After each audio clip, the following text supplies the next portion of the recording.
So hello and welcome guys to another video for Hedge Knight Wargaming.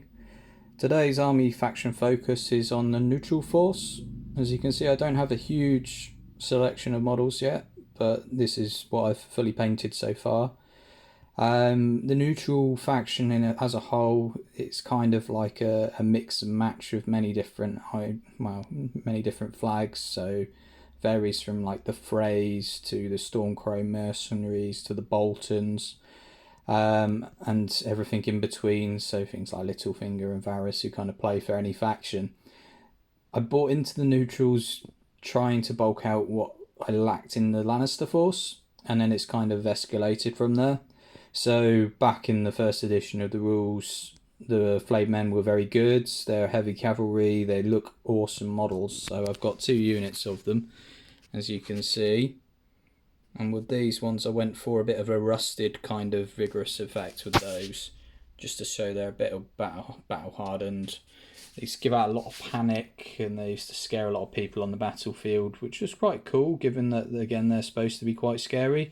But they got nerfed quite heavily in the last kind of recent rules update, which made them kind of worse than what they were before. Their armor got worse, their abilities got worse, so it's not a good place for them at the moment. Bless them.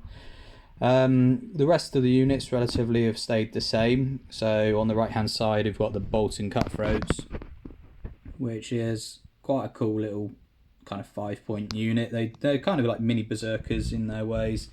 Their leadership is a lot worse, but they do hit hard and they have vicious, and they can make you vulnerable if you don't activate before you hit you. You've got then your Bolton's Bastard Girls, who are almost the opposite in leadership, very good. They've got long range on their bows and they can kind of trigger a charge off them. So you tend to see them quite often in the Baratheon list to keep things safe in their leadership buff. The recently painted unit that I've done has been the Bloody Mummers at the back. And I'm quite proud of how they've turned out. They took quite a bit of time because every one of them I wanted to look unique, just with their own kind of flamboyant and dynamic poses. I thought they'd look quite cool as a bit of a flagship unit. With the neutral heroes as well, as you can see, you get loads of them in the 2 different neutral boxes. So they vary from Roose Bolton to people like Brienne of Tarth. And again, kind of all of these add a different flavour to your lists. The neutral deck as a whole is quite a nice deck. It's got some little shenanigans in there that kind of bribe other NCUs, and kind of it's more of a risk to benefit ratio with things like passing leadership and doing damage and kind of doing shenanigans that you wouldn't tend to see in the Lannister or Stark deck. But again, their units as a whole for a neutral unit is pretty poor in comparison to the heavy armor of some of the other factions. But again, they've turned out relatively well.